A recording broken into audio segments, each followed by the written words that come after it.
gruesome crime caught on camera by MrBallen. He's about to tell us about a gruesome crime caught on camera. Hey, this is going to be a good, dark, mysterious story, as MrBallen always tells. So, hope y'all ready for it, man. Go ahead, strap in, you know what I'm saying? Turn your lights on if you got to. Now, his stories are never like horror stories, but they do be scary or just straight up mysterious. So, let's get right into it. Make sure you show a lot of love to this video, like, share, and subscribe. And without further ado, let's get it. The next time you're out walking around the streets of London, look up. Chances are good you will find a camera somewhere nearby. Because as of publishing this video right now today, London is one of the most surveilled cities in the entire world, with citizens being filmed up to 70 times a day. Now, the reason for all of these cameras is to deter and more effectively prosecute criminal activity. But makes sense. The vast majority of the footage, these hundreds of thousands of cameras all over London capture every day, is just normal people doing normal things. Right. But periodically, these cameras will capture people doing just horrible, illegal things. Just committing crimes. Today, I'm going to tell you the story behind one of those types of videos. Okay. Now, at first glance, the video clip, which we're going to play, will not be that shocking. But trust me, with context, it's horrifying. But before we get into that story, if you're a fan of the strange, dark, and mysterious delivered in story format, I am. To the right place, because that's all we do, and we upload once a week. So, if that's of interest to you, I don't know what he does, but I react to it. Please give the like button a treasure map that leads to a pot of gold. However, replace the gold with a $6 gift certificate to Blockbuster. Also, please subscribe to our channel and turn all of that, but to my like button and sub button. Any of our weekly uploads. You know what I'm saying? Okay, let's get into today's story. Let's go. Eye in the sky. All right. On the morning of Friday, June 11th, 2021, in a suburb in the northwest of London, just last year, a man named David Klein woke up to his early morning alarm. David rolled out of bed, he got dressed, and he very carefully made his way downstairs to start getting ready for work. As David moved around this old brick house he was in, he was very careful not to make much noise because he didn't want to wake up his roommate, a 67-year-old widow named Deborah Chong. Oh, damn. Deborah was technically David's landlord, but she didn't charge him any rent.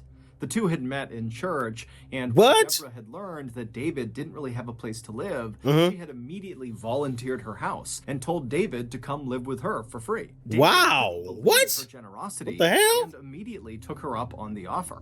Nah, bro, ain't nothing in life free, and that shit too good to be true. Oh, you don't have a place to stay? Come live with me. Yeah, you can live with me, rent free. I'm your landlord, but you ain't gotta pay nothing.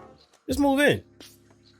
I don't know about all that, bruh. What's she up to? And then after he had moved in, he learned that he was far from the first person who Deborah had allowed to come and live in her house free. It would turn out Deborah, whose late husband had given her a ton of money in his will, felt like it was her responsibility and her duty to use her ample resources to house people that were kind of down on their luck. Really? And it was her way of serving God. Also, David got the impression that Deborah just liked having people living with her in her home. It made her happy. But David noticed a distinct change in Deborah's personality around the time the COVID-19 pandemic started in early 2020. At that time, Deborah, like many other people, was very concerned about this global health crisis and wanted to learn more about what was happening and what could happen in the future. And so the way she did that is she obsessively began going on YouTube and began consuming COVID-19 related content. Just looking up everything you can. Content surrounding COVID-19 and the pandemic and lockdowns. But instead of becoming more educated and well-versed on what was happening in the world, Deborah's constant consumption of COVID-19 related content on YouTube really just made her feel incredibly stressed out and anxious. And as David began to see firsthand, Deborah's sudden high levels of anxiety really began wreaking havoc on her life. Years earlier, Deborah was officially diagnosed with paranoid schizophrenia, which is a mental illness that causes bouts of psychosis, which is like losing touch with reality. Now, pre-COVID, pre-pandemic, her symptoms were so mild that she basically led a totally normal life. Right, but right. Once the pandemic started and her YouTube quest for information, that shit got worse. That spike in stress and anxiety Uh-huh. caused a spike in her symptoms. And so she began suffering from frequent and lengthy hallucinations and delusions. Damn. One time, David came home from work, and when he went inside the house, he found Deborah sitting at the kitchen table, diligently writing these handwritten letters to various British public figures. And when David asked her what she was doing, she explained to him that these British public figures were speaking directly to her through the YouTube videos she was watching. What? So these handwritten letters were her response letters back to these public figures. Wow. In May of 2021, Deborah's hallucinations had gotten so bad that doctors intervened and forcibly injected her with an antipsychotic medication. Yeah, that's kind of messed up, though. Definitely reduced Deborah's symptoms. They also had some pretty negative side effects as well. Okay. Namely, they totally curbed her appetite and they made sleeping really challenging. Damn. Those two side effects combined made Deborah feel really weak and tired basically all the time. And damn, they gave her that shit forcibly. Like, no, you gonna take this. Damn, that's messed up. Well, mess up my damn sleep and my appetite because you gotta give me a choice, bruh. What do you mean forcibly? That's some bullshit. To the point where she sometimes needed David to literally hold her up by her arm just to walk down the street. Dang, bro. Of course, had no problem helping Deborah with whatever she wanted. I mean, she had done so much for him. But you literally live rent free. He was only really available to help her in the mornings and in the evenings during the week. Okay. And so he had actually spoken to Deborah about hiring a full-time caretaker that could live with her and just take care of her at the level she needed all the time. Right. And Deborah was open to it. She actually Okay. called a company that offered that service, and they told her they would get someone out to her, but it would take some time before her caretaker was actually assigned to her. Now, David was really pleased with this development, but he really wished they would speed it up. Yeah. Because again, every time he was away all day at work, he knew Deborah was home by herself, and so he was just so worried something was going to happen to her when he was gone. So after David gathered up all of his things and very quietly made his way from the kitchen to the front door, he paused for a moment and said a silent prayer in his head for Deborah's safety and protection while he was away at work. Okay. And then he opened the front door, quietly went outside, shut the door behind him, and headed off to work. Yeah. A few hours later, David came home from work. He went back inside of the house, and the first thing he did is he called out for Deborah. Right. But Deborah didn't call back, and the house was very quiet. Oh. So David took off his shoes and walked around the first floor, kind of calling out for Deborah. Like, Deborah, where you at? But again, there was no answer. And so after walking the whole first floor and not finding her, he yelled one more time really loudly, "Hey, Deborah, are you here?" And after hearing nothing, he pulled out his phone and he called Deborah. And as the phone was ringing, he could hear Deborah's phone ringing it's in the house. upstairs. Knew it. And so he thought, okay, maybe Deborah is upstairs. She fell asleep and her phone's just next to her on the bed. And so with David's phone still calling Deborah's phone, David began walking upstairs. And when these sound effects, come on, man. He just followed the sound of Deborah's ringing phone into her bedroom, and when he went in there, Deborah was not in there. Her phone was, though, and so were her glasses. They were both just sitting on the bed. Those were two items. She probably went Deborah walking somewhere. Anywhere she went. And so, trying not to panic, David called out a few more times for Deborah. Again, there was no answer. And so, after quickly searching her bedroom and not finding her, he searched all the other rooms upstairs. But again, no Deborah was not there. She was not in the house. And so David began calling and texting friends from church and other people that knew Deborah to see if anybody had heard from her or knew where she was. Right. No one did. And the only people who had recently talked to her said she was totally incoherent, talking about spirits and demons and the destruction of all men. No. And so, believing Deborah must be suffering from a schizophrenic hallucination somewhere out in the city, David picked up his phone again. That's what I'm thinking. She took off walking somewhere. When the police showed up at the house, David filled them in on what was going on, and the police told him, hey, look, we'll go back and review all of the CCTV camera footage taken from outside of your house. We're bound to see footage of Deborah leaving her house at some point, and then we can just watch where she goes. Bruh, she had to have just took off walking somewhere, bro. I'm over here trying not to think the worst. Like, did she get kidnapped or something? But it's like, why? But nah, I don't think it's that, bro. She probably went off walking somewhere. having like a schizophrenic attack. And yeah, she out in the city somewhere. Hopefully they find her. Let's keep on listening. And so David felt reassured and the police felt very confident. But when the police went back to the station and began reviewing all of this security footage taken from roughly outside of Deborah's house, there was no footage of her ever leaving the house. There was only footage the day before of Deborah going into the house, but she never left. And so naturally, the police went back to Deborah and David's house, and they thoroughly searched that house, believing Deborah had to be in there somewhere. But despite searching everywhere in this house, in every crawl space, in the attic, the basement, every closet, everywhere, did not find her. There. What the hell? It would take the police nearly a month, but they would eventually figure out where Deborah went. What? And to say they were surprised at where she went is a massive understatement. Where'd she go, bro? But to understand what happened, we have to go back to the very beginning of Deborah's very strange disappearance. Damn it, MrBallen. You always do this, but I see why.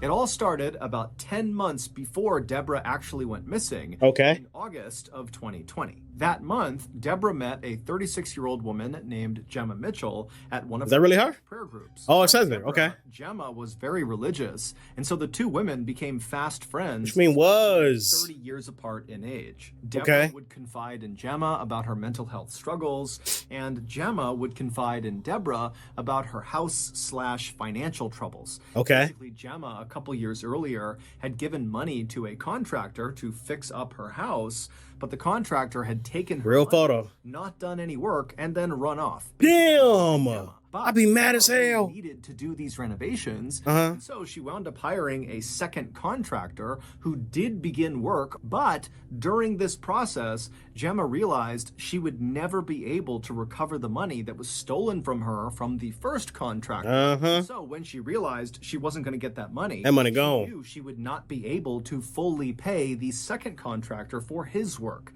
And so when the second contractor found out he was not going to get paid, he stopped work immediately, despite the fact that there was no working heat in Jemma's house, and there was a huge hole in her roof. Jemma had no way to fix this, and so she and her mom were just living in this house that was just totally freezing all the time. Damn! Deborah had been so moved by Jemma's situation, she'll pay for it. Quickly after meeting her, she offered £200,000 to Jemma. She got bread. To finish the renovations on her house under the condition that one room in Jemma's new house would be solely dedicated to Christian ministry. Jemma was overwhelmed with gratitude. She could not believe that Deborah was willing to do this for her. And so, of course, she agreed to her terms without any hesitation. A little philanthropy action. Ain't nothing wrong with it. Began texting all the time about this renovation project. Deborah would suggest paint colors and different things to do with the inside of the house. And Jemma would text updates about the different contractors she had talked to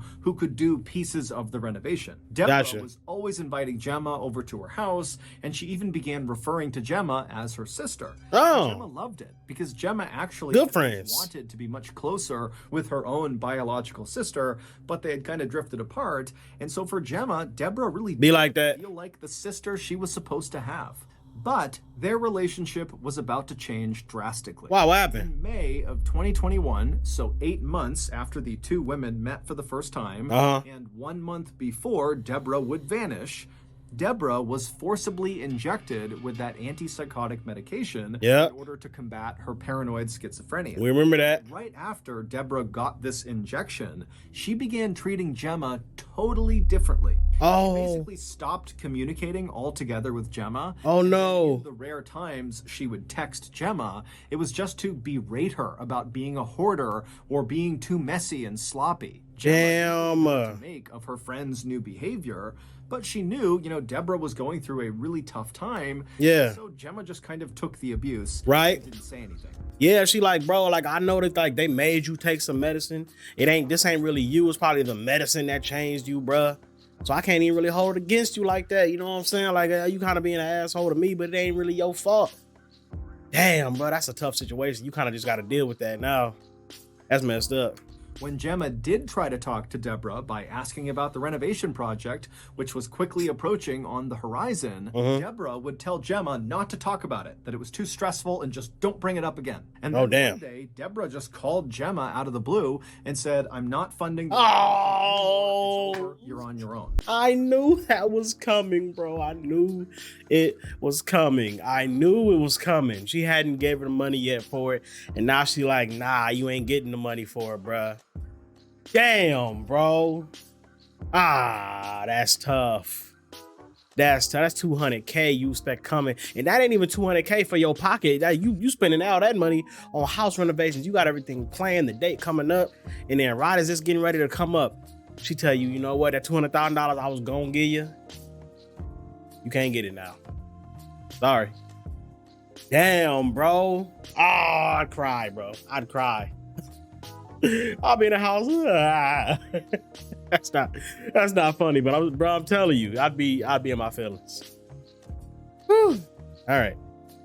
Jemma felt totally devastated and pleaded with Deborah to please reconsider. But Deborah was not about to change her mind. And in fact, on this call, she would tell Jemma, you know, hey, you should just sell your house. And in fact, until you sell your house, don't contact me. Damn. Deborah hung up. Jemma didn't know what to do. What the hell? Like she really could not sell her house because it was kind of like a family heirloom that had been passed down for generations. Okay. So it just felt wrong to sell it. Right. But on the other hand, without help, she would never have enough money to fix the house up. So she was totally stuck, and she felt like her only option was to go to Deborah and have one more conversation and just really plead her case and see if maybe there was some chance Deborah would change her mind. Right. So on the morning of June 11th, 2021, so this is the day that Deborah goes missing, Jemma showed up on Deborah's porch and rang her doorbell. She arrived just after David had left for work. A few moments later, Deborah slowly made her way to the door. She opened it up.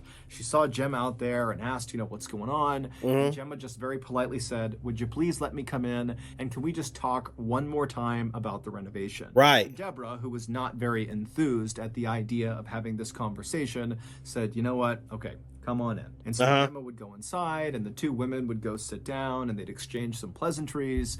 And then at some point, when there was a break in the conversation, Jemma brought up the renovation. She had actually written out this whole speech about how incredible Deborah was. She was ready. These renovations, if they went through with them, she had to pre-rehearse this. Her, Jemma, and her family. Yeah, I feel her though. Jemma is going through this pitch. Deborah just cuts her off and says, Jemma, I'm sorry, but my decision is final. I am not paying for the renovation. I'm sorry. A little while later, both Jemma and Deborah would leave Deborah's house. But before you get to the next part, bro, I would be pissed. I would be pissed. Look, don't nobody owe you nothing. That's they money at the end of the day. She ain't got to give you no money. But damn, bro, like you done already promised me this bread. I'm already expecting this bread. I'm making plans with this bread. And so if you to tell me later now that you ain't giving it to me, oh, that's tough. I would feel mad. I would be mad. You obviously don't do nothing to her. I'm just saying I'd be mad, bro. Like, don't even tell me you giving me the money in the first place. And again, I know it's because of the medicine. It's because of the forced medicine that she had to take, the forced injection. It changed her. I understand that. I'm just saying, if not talking about their situation directly, if you promise some money, and you kind of already pre-spending the money in your head, and then the person that's supposed to give you the money is like, nah, I ain't giving it to you now. You gonna be mad, bro. Regardless of the fact that it's their money and they ultimately get to make the decision on whether or not they want to give it to you. You already been promised that money. So you already think about it, bro. You can taste it, and now you don't get it. That's tough. That's tough. A little while later, both Jemma and Deborah would leave Deborah's house. And there actually is CCTV footage that shows the pair walking on Deborah's street right outside of her house. Okay. However, the reason the police did not flag this footage when they first were scanning all of that footage to figure out where Deborah went is because when you watch the footage of the two women together, it actually only looks like one person. It looks like Jemma. But Jemma is wheeling a huge suitcase right behind her, and as it would turn out, Deborah was inside of it. Oh! That after Deborah was forcibly given that antipsychotic medication for her paranoid schizophrenia, what the hell? that it really leveled her out. She was suddenly thinking very clearly for the first time in months. And in this clear state of mind, it's believed she realized the 200,000-pound gift she was giving to Jemma, someone she barely knew, was a bad decision. So damn. So it's not that it like changed her for the worst and made her like start tripping. She was actually thinking rationally when she wasn't before. So now she's like, hold on, what the fuck am I giving you 200K for? I don't even know you like that. Like, I know we cool, but I mean, you know what I'm saying? Why? Why am I giving you that much money? Nah, hell no, you ain't getting this bread. I guess that makes sense if that's the case. She went around in a suitcase, bro. What the hell? All right, let's go. Gift she was giving to Jemma, someone she barely knew, was a bad decision. So she just wanted to back out of it. And so, back inside of Deborah's house, when Deborah and Jemma are sitting there, and Jemma is doing her speech to try to convince Deborah to change her mind, and Deborah is saying, no, my final answer is no, it's over, that's when Jemma snapped. She grabbed a blunt object, we don't know what it was, and she smashed Deborah right over the skull. Damn. Fractured her skull, causing Deborah to fall unconscious and slump onto the floor. And then Jemma leapt on top of Deborah's unconscious body. Jemma pulled out a knife and cut Deborah's head off.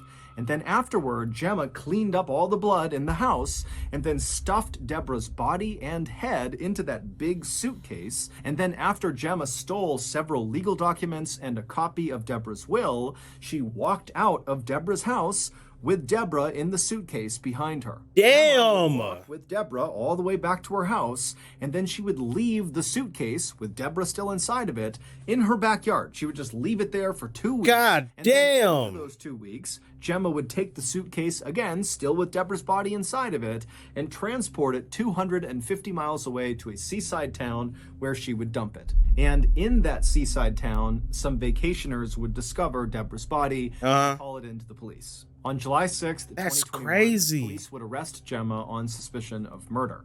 When they arrested her, they showed up at her house and used a battering ram to smash in her front door. Damn, that's the real footage. And Woo! when the door finally literally smashed open, Jemma was just standing there waiting for the police, as if she knew this was going to happen, and she's just waiting to be taken away. You goofy when bitch, go to jail. Would go into Deborah's house and search it, they would find a fake copy of Deborah's will, where all of Deborah's estate was handed over to Jemma. Look at her.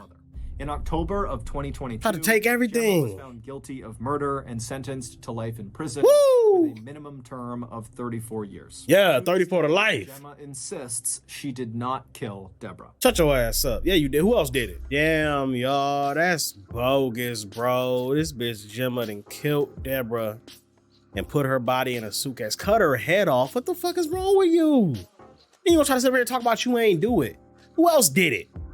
You had the suitcase. You put it in your backyard for 2 weeks, took it to a town and dumped it. They found the suitcase, Deborah body in there. Who else did it? And then you're going to change everything in her will to try to make it so that Deborah gives you all of her estate and all of her bread. That's why you in jail for 34 to life. I was going to say 35, but hey, same difference, goddammit. You in there. That's crazy, bro. Rest in peace to Deborah. That shit crazy. But yeah, man, this is definitely a gruesome crime caught on camera. I didn't know it was gonna get that dragged. That's crazy, bro. Hey, man.